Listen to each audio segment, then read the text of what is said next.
Привет, мои дорогие. Давно не виделись, да? О, как давно мы не виделись, ребят. Ну что, вот такие вот у нас дела. Да, красота. Сегодня у нас 19 августа 2024 года. Каюсь, что давно не выходила с вами на связь. Но тому есть, я думаю, довольно объективная причина.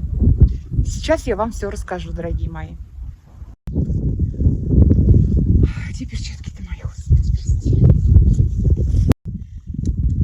Ой, короче говоря, когда я весной решила снимать влог о моем распрекрасном похудении, а я похудела на 30 килограмм, как вы знаете, за 8 месяцев. Теперь уже прошел год, но об этих результатах мы сейчас еще поговорим.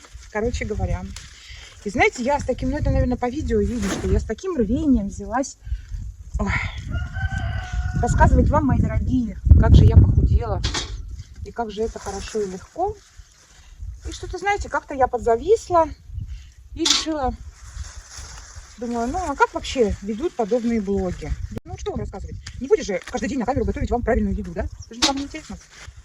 Вот. Думаю, что-то вот хочется мне мотивирующего. Ну, короче говоря, стала я смотреть, как ведут подобные влоги и блоги другие блогеры, более популярные.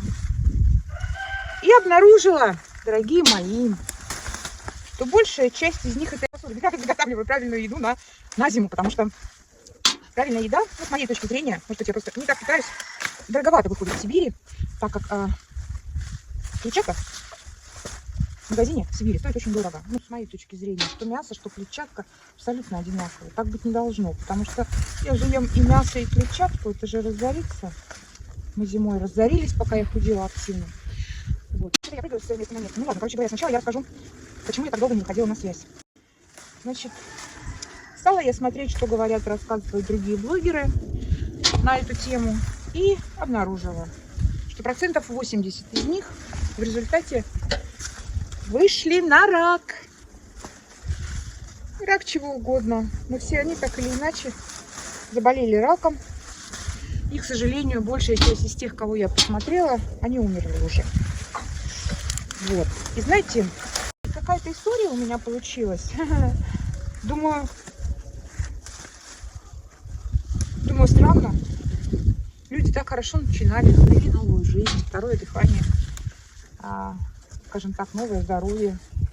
А тут бац, и вот такие сюрпризы.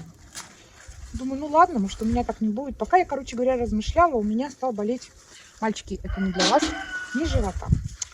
И вот так он болел, что я знаю, что у меня там достаточно серьезные спаечные процессы. Они у меня с молодости. Последний раз 10 лет, 8 лет назад я проходила различные исследования. Мне довольно неплохой врач у нас в городе сказал, что, ну, ты знаешь, то, что у тебя есть, ты с этим можешь походить всю оставшуюся жизнь, и это тебя никаким образом не затронет. Ну, не повлияет на качество твоей жизни, да? Вот. Однако может в какой-то момент стрельнуть, и будет необходимо, понадобится срочная операция. Она говорила про разрыв в некоторых органах внутри, там, по-женски, вот, что это может закончиться вот так, а может никак не закончиться. Ну, короче говоря, ввиду того, что я трусливая, вот, я решила, думаю, буду я беречься, не буду я себя охлаждать, не буду я просыпать, и ничего со мной не случится. Однако заболел низ живота.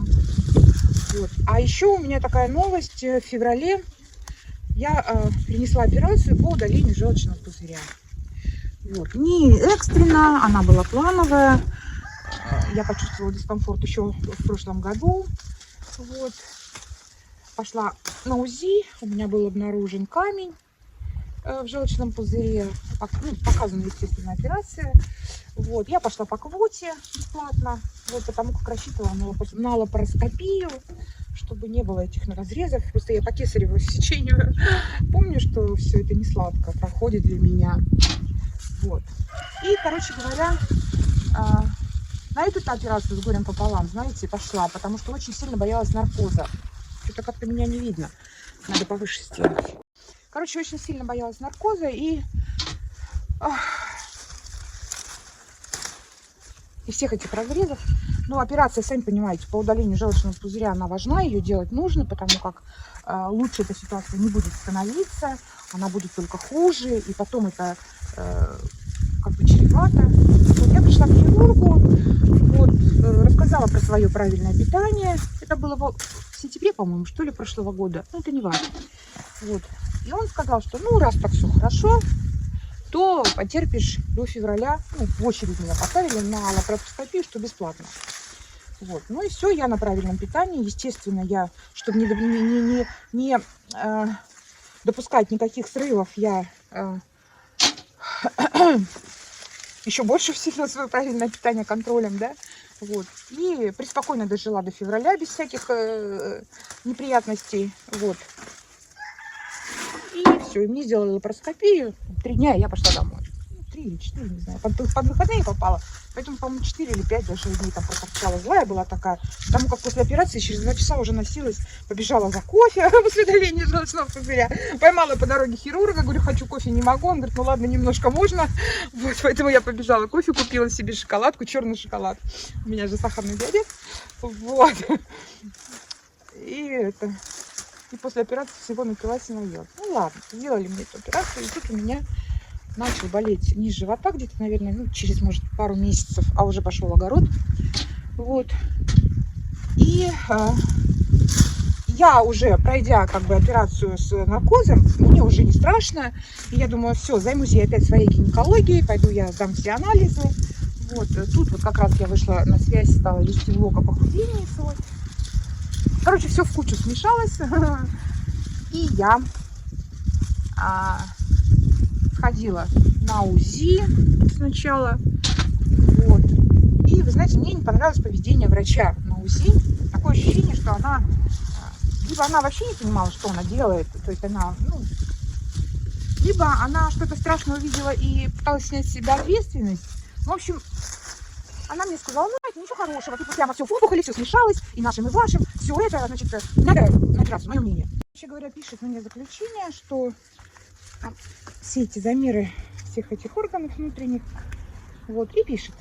Показаны маркеры, онкомаркеры. Вот, я думаю, ну, такого кино у меня еще не было. Думаю, ладно. Я, конечно, расстроилась, но как бы...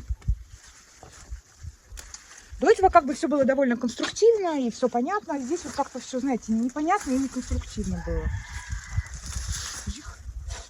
Вот.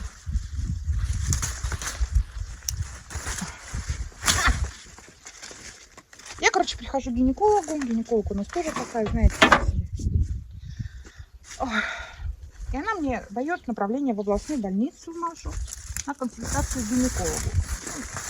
Вопрос о том, какой у нас гинеколог, да? Вот такая вот начала. Я говорю, знаете что, вот вам мои показатели 8-летней давности. УЗИ тоже, да? Обследование УЗИ. Вот хоть убейте меня, я как бы разницы не нашла. Ну, правда. Я говорю, может, я, конечно, не профессионал, вот, но я разницы не увидела. И от чего такая трагедия, тоже непонятно.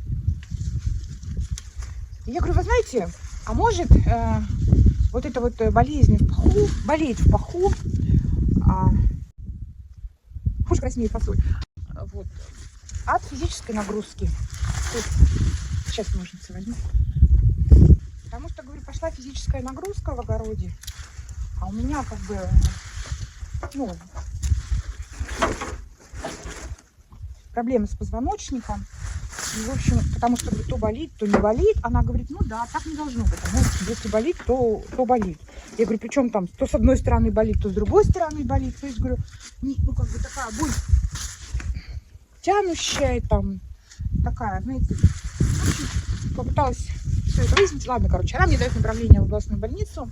Ну и все, баста. Я как бы прекращаю влог, потому что одновременно с этим нахожу, да, что все, кто худел, вдруг оказались серьезно надолго уснувшими.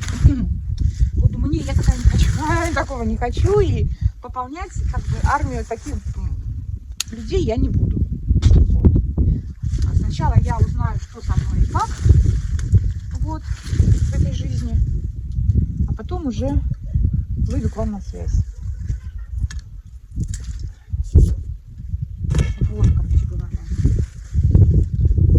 я в областную к доктору, он смотрит мои анализы и говорит: МРТ. Блин, МРТ с контрастом. Я говорю, то есть вы хотите сказать, что, значит, когда контраст покажет края опухоли, ровные они или неровные, да, то все станет понятно. Вы это хотите сказать? Он говорит, ну, как бы да. Вот. Я говорю, вот так все плохо, да? А показала ему результат 8-летней давности и сейчас УЗИ. Он говорит, ну, я не знаю. Я пока вижу, что опухоль по сравнению с той, которая была, сейчас она уменьшилась. Я говорю, серьезно? Думаю, блин, ни я не увидела, ни УЗИстка не увидела, ни у нас в поселке гинеколог не увидела, да? Круто, 3 человека не увидели, а он такой, говорит, уменьшилась. Я говорю, ну ладно. Приезжаю сюда, в поселок, к гинекологу, говорю, так. Я говорю, что здесь, где он увидел, что опухоль уменьшилась? Потому что, говорю, ну, описания, они разные. Разные, в принципе, априори подход к описанию разный. Не понимаю, почему так происходит. Мне казалось, что как бы направление УЗИ это та же самая история, да, как, не знаю, сердце, печень, почки, что как бы все должно быть понятно и описано одним языком. Ну, а нет, да, выходит, что нет. По-разному. А он, говорю, ну, ей, говорю, здесь в поселке, а он, говорю, увидел, что вот так и так. Она говорит, ну вот, стал опять повторно смотреть, 10-й раз уже. Ну вот если вот так вот он это рассматривал, ну и там что-то через пень-колоду, короче, то да, опухоль уменьшилась. Не знаю. Ну, короче говоря, ладно, новость хорошая. Вот. И, короче говоря, друзья мои, таким с вами неспешным шагом мы подошли к тому, что послезавтра я иду на МРТ с контрастом. После чего все станет понятно.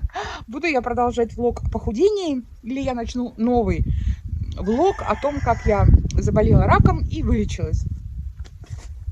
Ну, потому что я же похудела, значит, я и от рака могу вылечиться. Вот такая история. Так что простите меня, что я так надолго пропала.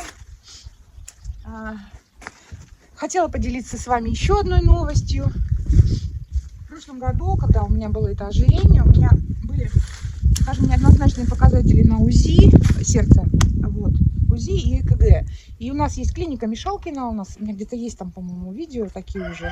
Я ездила в клинику Мишалкина, мне была назначена сцинтиграфия, господи ты, боже мой, сосудов. Вот, значит, я на нее съездила, у меня все чисто, сосуды идеальные, вообще там никаких ни сужений, ничего.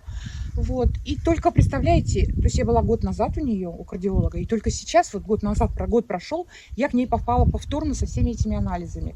И со своим результатом минус 30 кг. Ну и о том, что у меня сахар-то сейчас 5,8, вот я сдавала гликемированный, и у меня получилось, что в среднем за 3 месяца мой сахар 5,8. Ребят, большая норма. Вот. И, короче говоря, она, Мишалкина там, была, конечно, в полном восторге, рассказала свою историю, что она тоже была толстой, до безумия, с ожирением, что она тоже села на правильное питание, и она прямо смотрит на меня, и я говорю, понимаете, у меня лишних еще 10 килограмм, ну, видите, да, то есть у меня ушло 30 килограмм по сравнению с тем, что было, вот, но у меня 10 килограмм лишних, вот, но она, и у нее тоже лишний, я говорю, вы знаете, так вот я подошла плавно к своей проблеме похудения, короче говоря, 3 месяца, как у меня встал вес, вот минус 30 килограмм, то есть я была 104, стала 74, а мне надо 64 быть, чтобы не быть ожиревшей, ну, не считаться ожиревшей, ну, и вообще, чтобы все было хорошо, вот, и, короче говоря, у меня 3 месяца, как встал вес, значит, и колеблется 73, 74, 75.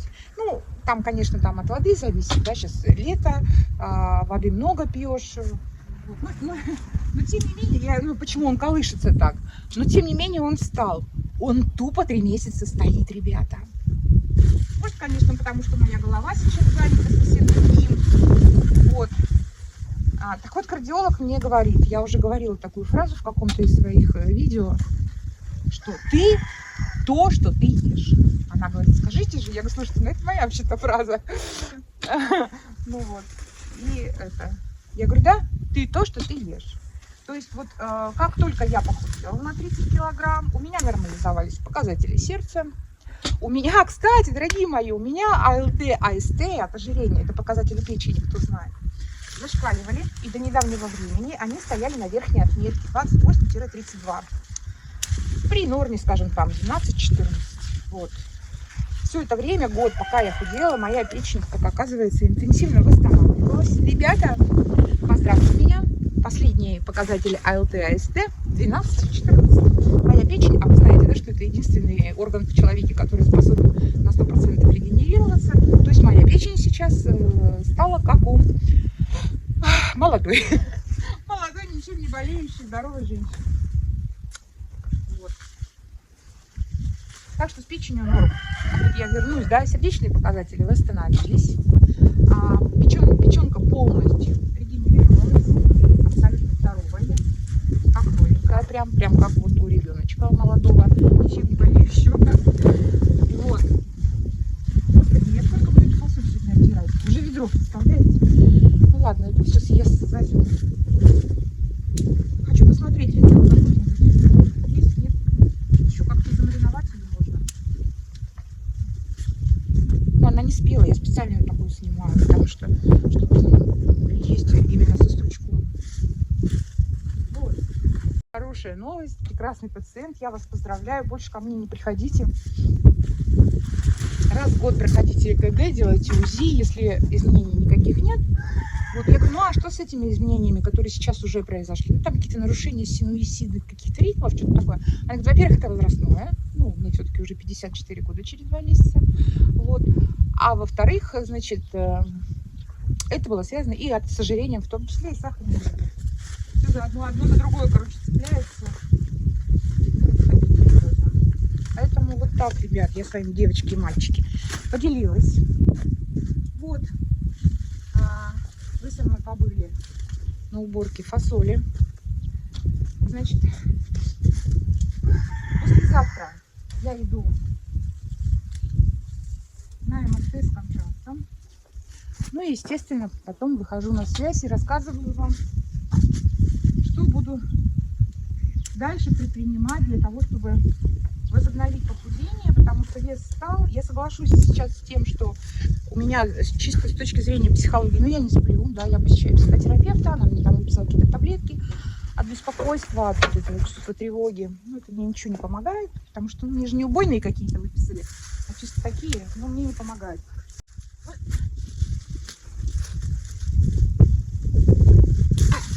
А что такое? Я очень старалась. Короче, развижу я эту сетку, наверное. Я в ней вся запуталась в этой сетке. Ой, жалко, эта сетка. Не буду больше такую фасоль садить. Такую случайно фасоль такую посадила. Обычно я такую стручковую садила, а в этот раз я что-то не углядела. Схватила, посадила, и действительно, она стала растет деревья. Вот, и потом я уже поняла, что я купила эту вьющуюся фасоль. Это, конечно, полный трэш. Во-первых, ее надо подвязывать. Во-вторых, она у меня все давай болит летом. По листьям просто такая зараза. Давай я ее поливаю. Кстати, я вообще категорически против всех этих поливаний. Это раз. Вот. Тут я фасоль садить ни за что в жизни не буду. Если есть у кого-то хороший рецепт, как заготовить фасоль на зиму, чтобы не нарушая правильного питания без сахара, с удовольствием употреблять эту клетчатку как фасоль. А то я знаю только один способ. И со специями, ну там зелень, всякие травы, перемешиваю, и в духовку она там как запекается, получается. Я люблю. Вот. Еще какие петухи. И выйду к вам на связь. Ну еще, дорогие мои. Слушайте, ну, не знаю, ведра 3, наверное, будет. Вот ведро целое. Вот. Эмалированный. Выйду я к вам на связь. Вот. А дальше я покажу вам, я же в этом году, насколько я озаботилась своими вот этими проблемами с будущим, вот этими моими опухолями со всеми, что я даже не снимала блог для тех моих зрителей, подписчиков, которые смотрят меня ради того, чтобы увидеть, как я ухаживаю за огородом, что у меня выросло и какой у меня скотный двор. И в этом году у меня аншлаг. В этом году я завела индюков. Вот. Взяла их в суточном возрасте. И в этом году я в суточном возрасте, в феврале еще, взяла несушек. 22 штуки. 10 из которых оказались петухами. Вот. Я их хорошо продала. Они подросли, я их прям продала. Продала и окупила покупку этих цыплят. И за весь период, вот я их 5-месячными продала, за 5 месяцев корм весь купила. По 500 рублей я их продала. Вот. И в результате, что у меня осталось 2 несушки с прошлого года, старенькие, но несутся. И получилось, что 12 несушек этого года. В среднем они 10-11 яиц сейчас у меня несут. Вот я продаю на 1000-1200 в месяц яиц. Вот, у меня органика, то есть они не гуляют, они у меня едят зелень, они не в клетках, никаких антибиотиков. Опыт у меня уже большой с курями, с курицами, поэтому 2 петушка, яйца безумные просто. Они в 5 месяцев начались нести, я ждала в 6, они начали нестись в 5. Вот. Есть какая-то курица, не знаю какая, которая даже 2 яйца бывает приносит в день. Ну, это я уже по количеству яиц говорю. И, в общем, на 1000-1200 в месяц я продаю яиц, тем самым окупаю полностью корм на месяц на этих кур. Ну и получается, что яйца, которые мы едим, а я ем очень много яиц, белок именно. Вот, желток скармливаю индюкам своим, а белок ем каждый день почти. 3-4 белка я себе готовлю и ем, потому что без белка при сахарном диабете на правильном питании жить нельзя, а учитывая, что у меня повышенная мочевая кислота, вот, я много мяса есть не могу. У нас пошли белые грибы, лисички, маслята. Дай бог насобираю. Потому что все я выехать не могу. Саша меня все свозить не может. Ой. И, короче, вот такая история у меня с несушками. Сейчас я вам их покажу. Отвлекусь. Вот. И получается, что... А по индюкам там история такая. Первый раз я индюков завела. Знаю, что это очень сложная птица. Вот, с точки зрения выращивания. Знаю, что у них куча заболеваний. Когда брала, мне казалось, что я полностью готова теоретически. Вот. И все было хорошо, пока первый раз не начались признаки гистомоноза. Вот. Ну, я пропоила, все как положено, все-таки все хорошо. То есть не антибиотиками индюков не поила ни разу. Вот. У меня получилось, я взяла 11 штук, у меня получилось 5 индюков и 6 индюшек. Ну, так вышло, да.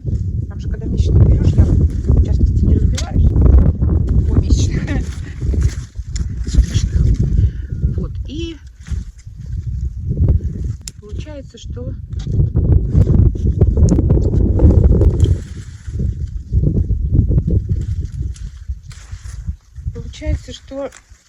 гистомоноз первый раз мы спаслись от его признаков. Вот, значит, но я была до ужаса напугана, потому что они у меня через перегородку курами, а куры такие создания, несмотря на подрезанные крылья, все равно прилетают к индюкам. Вот, и все-таки это разные кишечные флоры, ну, как я вижу это, да. И,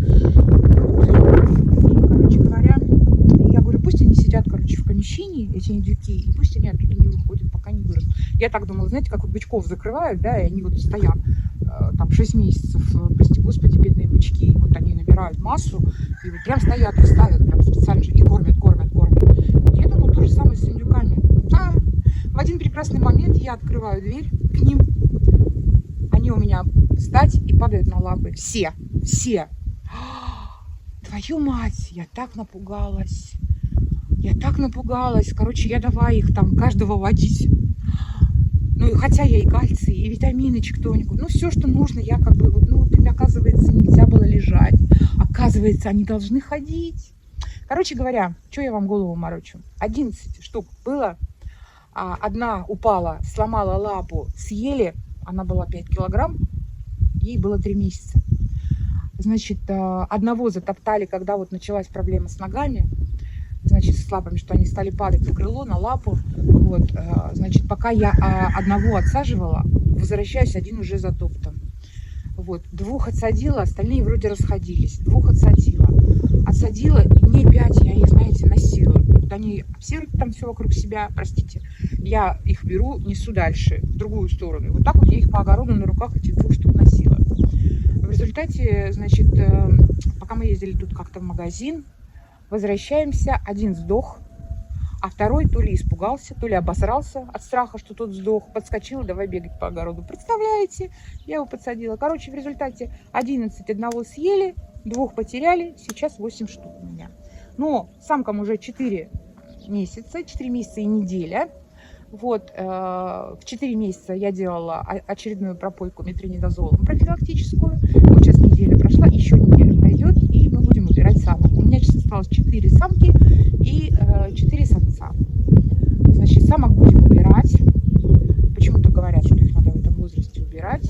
Вот, ну вот та, которая встала от страха и выжила, она самая маленькая. То есть она все-таки, вот, видимо, пока она эту неделю, и вот эту неделю она не добрала, ослабленный организм. И вот она по росту, по сравнению с другими 3 самками, она маленькая. Ну, поэтому я надеюсь, что все началось с правильного питания, да? Я надеюсь, что вот яйца для правильного питания, видите, фасоль для правильного питания. Все для меня любимое.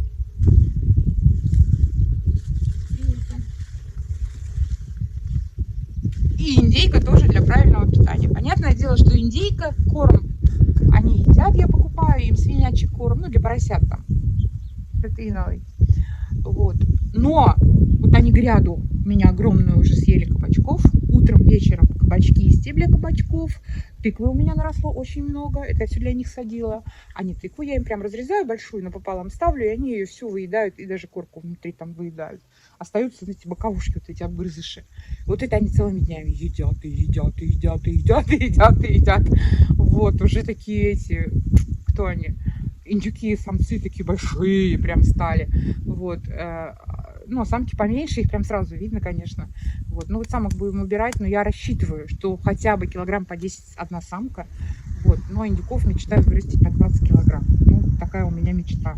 И если все срастется, дай бог я отдохну от вот этих эмоций с этими индюками, это очень дорогое удовольствие с точки зрения завести их. Мы брали, значит, 11 штук по 650 рублей за штуку. Вот, сразу дорогущий корм взяли, сразу набрали дорогущий чиктоник, там кальций для них. Вот, в общем, вложили мы уже в них, наверное, 1012 в индюков. Но учитывая, что 500 рублей килограмм, даже если брать 500 рублей килограмм, да, вот, хотя это органик, это совсем другое, это не фабричное выращивание мяса, тут тебе никаких антибиотиков нет. Вот, это чистой воды органик. Это будет совсем другая цена. Обычно я думаю, что рублей по 800 килограмм. Но я буду считать 500. То есть, если даже, грубо говоря, там 8 индюков средней массы тела по 15 килограмм, то есть самки плюс самцы, да, то это почти 90 тысяч. Да? Ну, в общем, я в математике так сразу не сильна. Вот, еще мысли такие, знаете, почти 90 тысяч. Поэтому, конечно, даже там, если ты 20 тысяч затратишь и получишь мясо на 90 тысяч рублей, то оно того стоит. Я рассчитываю как бы забиться вот морозильной камеру, вот как бы вот этой всей своей клетчаткой забить ее индюшатиной, и надеюсь, что вот как бы зимой я могу продолжить более или менее безболезненно с точки зрения финансов худеть. Естественно, я буду с вами делиться своими результатами. Вот такая у нас сегодня с вами болталка получилась. Простите, если я вам надоела. Вот давайте я вам все-таки покажу, что у меня на сегодняшний день, где как прорастает. Попробую потом, не знаю, когда буду монтировать видео, сравнить это с другими видео прошлого года. Сейчас все буду показывать. Так, ну что, начнем с огорода. Помните, в прошлом году я вдоль вот этой стены мучилась, высаживала малину. Все хорошо, дорогие мои. Малина у меня вся прижилась. Так вот сейчас сделаю, вопреки моим плохим ожиданиям. Вот. Ну, вот такая она у меня. Это вот, помните, я сеяла газонную траву. Кто помнит, надо косить. Дожди сейчас пошли. И вот неделю дождей не скошено. Вот. Потом что? Вот сколько тыквы в этом году у меня наросло. Помните, по сравнению с прошлым годом? В прошлом году вообще какой-то беспредел был. В этом году она вся такая огромная. Я разные сорта посадила. Вот не поверите, вот это все поле тыквы, это всего 5 кустиков. Вот здесь в ряд сидят. Представляете? Вот так она разрослась. И вот такая она у меня огромная тут наросла. Слава богу. У меня сейчас индюки, поэтому индюки и курочек мне дают, конечно же. Вот. Арбузы я тут в этом году высадила прям в огород тоже. Ну, типа, все позаполонила мне картошечки маленько, ну, потому что картошку у меня только гости, грубо говоря, едят. Вот, я же сама не ем, при сахарном диабете картошку нельзя. И я тут съела как-то пару горошин молодой. Так вот прям мне захотелось, я ее в сметану помакала, съела. Так, вот здесь в этом году я посеяла сивок, долго искала ему место. Ой, сивок, говорю, этот батун, господи. Долго искала ему место, чтобы нигде не мешалось. А то вечно у меня, вот я как начинаю на своем огороде что-то делать, у меня вечно все мешается. Ну вот как бы это... Здесь посеяла, и мне кажется, самое такое ему тут место, лет 5 пусть сидит. Значит, здесь что у меня? Ну, здесь у меня пропали все помидоры в этом году мои, я их повыдергала. Мои, которые сажал их паутинный клещ, так я не смогла их вырастить. Вот здесь сидит перец, он очень плохо развивается в теплице. В этом году лопнул термометр в теплице, потому что температура воздуха достигла 50, наверное, с лишним, получается, градусов, потому что, ну, он лопнул, термометр. Вот, поэтому, конечно, в этом году у нас, в частности, вот в Новосибирской области, мало у кого в теплице был какой-то хороший урожай. Вот стоит помидорина, посаженная с всеми другими помидорами вместе. Это, вот, представляете? И на улице то же самое, естественно. Это просто я одну закинула. На улице то же самое. Я на улице уже большую часть снесла, потому что начали... собрала в эти, господи, скажите, во что, в коробке, потому что большую часть, которая начинает краснеть, вот представляете, в теплице и вот что на улице в этом году. Одни и те же помидоры. Вот, видали? Вот убрала большую часть помидор уже в коробке, потому что как только начинает краснеть, курицы мои, которые на органическом питании приходили, начинали жрать. И мне жалко было убирать вот черри, я вот их оставила, замотала, чтобы они их не жрали. Вот такие миленькие, красивенькие черри, ой, вообще груздите, представляете, красота. Вот. И вот их я оставила. Вот видите, что наделали мои куры, делают, вернее, вот они. Вот, во-первых, вот эта бабочка белая, ее надо, вот видите, 2 бабочки. А вот это все пожрали куры. Я думаю, кто так жрет мою капусту? Это цветная капуста сидит. А это куры, представляете? И вот эти вот бабочки. Вот. Ну, в общем, цветная капуста, вот она не завязывается. Такую капусту плохо очень завязывалась. Вот здесь из всех вилков вот сколько получилось. Но мне этого за глаза посолить. Вот, тоже вот ее жрут куры. Вот. Куры, вот пошла сейчас после дождей, смылась заправка. Пошли белые бабочки, вот. Уже наморозила немерено этого, чего скажите, базилика. В этом году, смотрите, что на улице какой вырос. В этом году у нас вообще было как, не знаю, в Турции, наверное, погода на побережье. Вот. Наморозила, и вот это еще надо вырвать. Уже, не знаю, года на 2 теперь, наверное, сготовила базилика. Вот. Что у меня еще? Морковка в этом году 2 ряда я посадила. Ее надо уже убирать. Вот. Свеклы вообще чуть-чуть посадила, потому что мне ее нельзя. Это чисто так, баловство. Вот, значит, дальше брокколи. Вот такая ужасная, страшная в этом году. Вот, ну спасибо, что хоть что-то завязалось. Вот, представляете, мама говорит, у меня вообще все листья ушло. Ну вот она, сплошные листья, вот она единственная. Вот, на все, на весь куст, представляете, какой огромный, такой прям огромный. Вот, ну что это, все это уже надо снимать, начало, сейчас уже зацветет. Вот, представляете, ну что это? Вот так, вот я кабачков убрала целую гору. Так, что у меня еще? Ну, да, Виктория, это уже она 2-й раз, клубника. Это она уже 2-й раз набрала листву. Куры здесь у меня все ископали, блин. Это вот валялся года 2 или 3 у меня мешочек семян раньше какой-то, перец. Вот, я его так, знаете, думаю, вырастет, посадила, он у меня вырос, его начал жрать паутинный клещ. Я его высадила на улицу, говорю, ну, знаете, вырастет, видали, что творится? Вообще, а тут в теплице, вообще, что это? Мелочь пузатая, со спичечный коробок. Здесь я уже убрала огромная грядка, также вот на этом и там была помидор, это все уже в коробках давно лежит, краснеет. Вот, мы в прошлом году садили ранетку, вот такая она, на птичку ранетки должны быть. В этом году купили вот еще семеринку, посадили. Вот, там у нас, кто он, господи, как он называется? Карантин для индюков. Вот, в общем, вот так. И вот еще огромная грядка кабачков, это вот еще кормить моих индюков. Ну вот, такие я в этом году наделала красивые грядки. В этом году я цветы высадила, сама не покупала. В прошлом году я бешеное количество денег на эти цветы потратила. Вот, в этом году я вырастила все сама. Вот, больше я не буду покупать ничего. Вот они прекрасно, цинии, когда россыпью садишь, они вот, видите, какие прекрасные эти цинии. Вот, видите, все прямо насколько красиво, да? То есть вот так вот у меня очень красиво. В этом году, я думаю, вот эти грядочки у меня стоят. Вот. Ну и пошлите смотреть. Тима, дорогой! Тима, дорогой! Помните моего малыша? Вот он уже большой. Так, ну и будем, наверное, заканчивать, потому что что-то у меня какой-то влог сегодня получился длинный-предлинный. Вот все мое хозяйство. Вот такой пикник тут у меня у кур. Ну, вот они, вот курятник мы в прошлом году сделали, вот они там перезимовали 2 штуки. Вот, а в этом году вот мои, видите, уже это свежачок. Все курочки мои. Петюша мой, серебро, вон белка. Вот. Вот эти прошлогодние 2 штуки. Вот он приветствует вас. Ну, вот здесь у них обеденная зона. Вот, сегодня марганцовка их пою, потому что после дождей, видимо, где-то что-то... Но она не ковыряется, что попало, живут. Там они спят. А вот они, мои красавцы. Вон еще один петушок. Мишка лежит. А вот они, мои красавцы. Вот. Видите? Вот. И вот они, видите, любопытные варвары. Любопытные варвары. Вот они, куры здесь, видите, тоже марганцовки сегодня им налила. Почистить кишечники, протравить. Периодически наливаю, чтобы санировать это все, потому что кишечники у индюков очень слабые. Ну, вот здесь они спят, и корм там у них. А здесь я им нарезаю. Вот это вот мы сделали после того, как они у меня упали на ноги. Мы же не думали, что стоит бешеные деньги. Вот такую штуку купили, которая для грядок идет, да? Вот так вот натянули. В прошлом году козлы остались, когда сайдингом-то отделывали дом. Вот так все. И они все, нет, все, у них ограниченная территория, люди бегают, летают. Все, всю траву мне почти повыжили. Видите? Видите? Вот что стоит, что попрошайничаете, что хотите.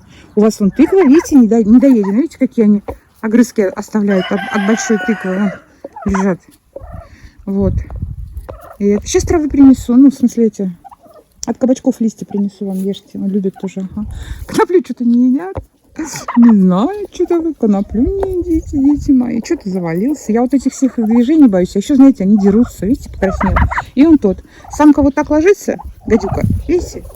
И 2 самца начинают ее делить. Как они дерутся, страшно. А я тогда одного закрываю, и до вечера он закрытый сидит. Потому что такая драчка. Вчера разнимала, они мне разнесли полноги.